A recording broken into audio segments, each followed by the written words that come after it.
miten se äänestäminen on? Sanokaa joku siitä, älä kaikki, mutta joku. Mä voisin tuosta äänestämisestä kyllä puhua, vaikka mä en itse siellä äänestänyt ihan poliittisesta syystä, koska mä tiedän, että se on ihan turha juttu. Mutta mahdollisuus kyllä on. Ja sitten mä seuraan esimerkiksi, mitä Pietarissa tapahtuu vaalissa ja ketä mä voisin siellä äänestää.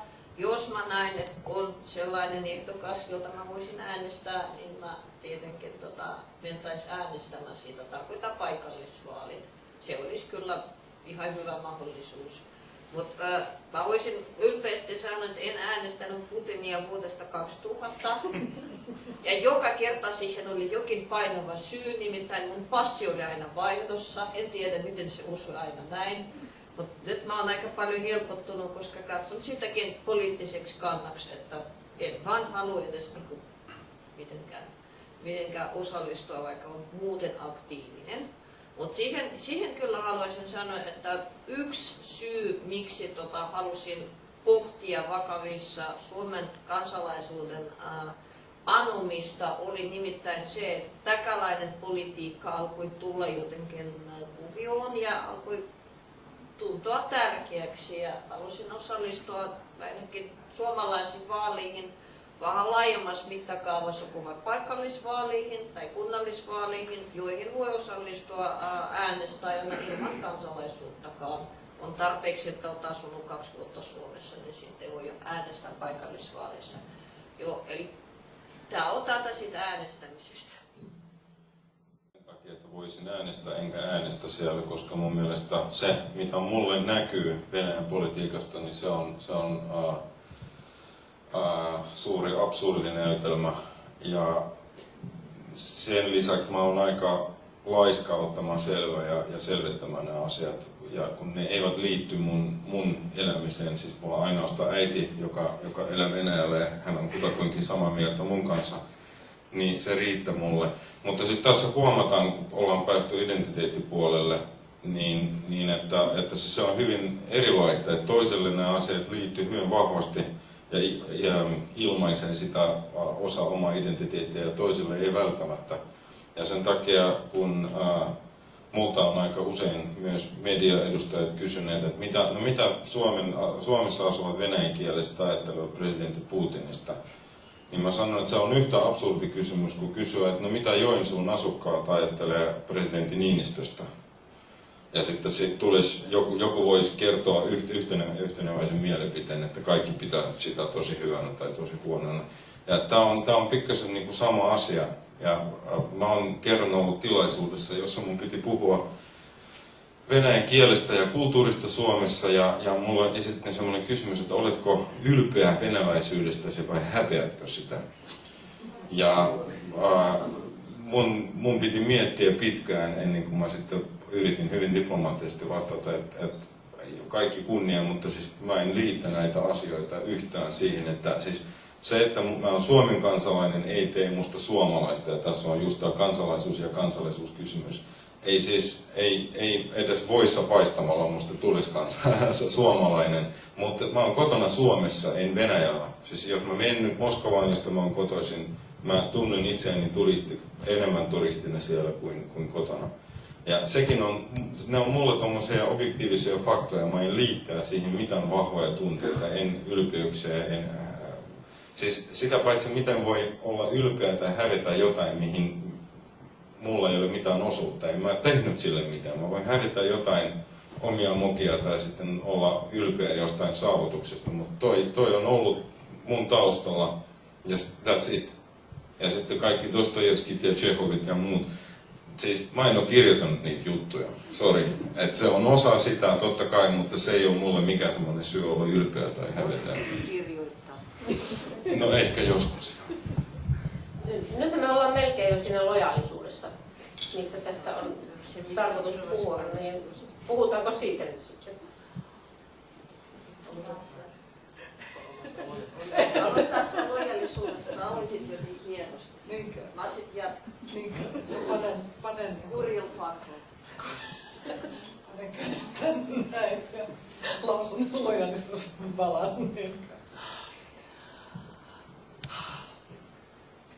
on semmoinen aihe, josta siis niin kuin Piotr on aika osuvasti mielestäni kuvannut sen, että aina sellaiset tilanteet, jossa sinulta vaaditaan se puolen valitseminen, että ne on niin kuin pahimpia mahdollisia tilanteita.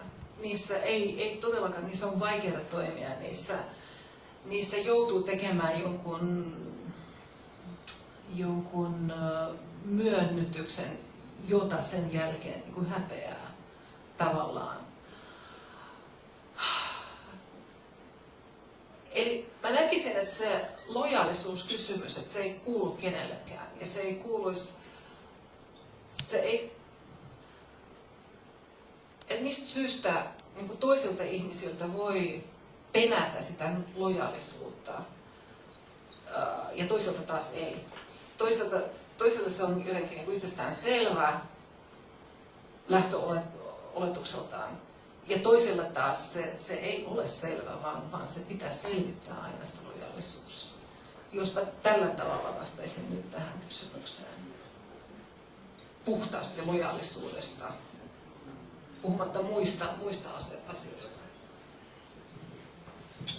Mä oon toiminut aika pitkään kotuuttamiskentällä, eli maahanmuuttajien parissa ja kantasuomalaisten parissa suorittamassa erilaisia kotouttamishankkeita ja yksinkertaisesti sanoen selittämässä, miten suomalainen yhteiskunta toimii. Ja selityksiä mä käytin tietenkin mun äidinkieltä eli venäjän kieltä.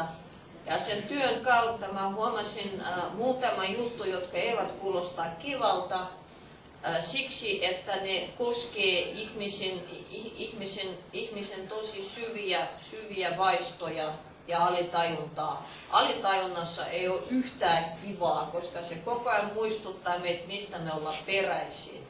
Nimittäin me ollaan peräisin niistä pienistä soluista, jotka joskus ovat syntyneet maan pinnalle ja kehittyneet myös tällaisen väkeen, joka täällä nyt istuu. Eli puhutaan vaistoista, jotka ovat muinaisia ja aika vaikeasti selitettävissä. Niistä yksi perusvaistosta on vieraan pelko ja vaaran pelko. Ja kun jos sitä yritetään tehdä häpeällistä, eli on häpeä pelätä ulkomaalaisia, vieraita ihmisiä sun muita, niin se vaisto ei häviä mihinkään, se ei katoa mihinkään. Se menee syvää ja sitten se aiheuttaa sellaista sisäistä ärtymystä ja aggressia, joka sitten näkyy tosi hyvin niissä tilanteissa, kun vaaditaan lojaalisuutta. Siksi mä itse esimerkiksi, kun vaikka joku suomalainen muka erehtyy vaatimaan minulta lojaalisuutta, mä en sit suutu siihen, koska mä ymmärrän, mistä se johtuu. Valitettavasti sitä asiaa ei käsitellä. Joten tavallaan mä katson, että ihmisellä syvässä alitajunnassa on se oikeus miettiä, onko tämä mukalainen vai meikäläinen. On toinen kysymys, miten se tuodaan esiin ja missä puitteissa koko asiasta keskustellaan. Kun sivistys osoittautui hyvin hataraksi puitteiksi tuohon keskusteluun, pitää olla joku vankempi puite. Mutta siihen mä haluan sanoa, että minulle se Suomen kansalaisuuden hankkiminen siinä mielessä ei ollut tavallaan tapa osoittaa, että haluan kuulua tähän, vaan se oli tavallaan todennus tai todentaminen sitä, että kuulunhan tähän. Ja nyt siihen pitää ottaa se viimeisin vastuu passin muodossa, koska tämä ei ole, niin kuin vaikka sanotaan, että on lottovoitto bla bla bla syntyä Suomeen, niin se sinänsä ei ole lottovoitto silloin, kun sitä pohditaan aikuisiässä, vaan se on pohdinta siitä, että otetaanko vastuu vai ollaanko ottamatta.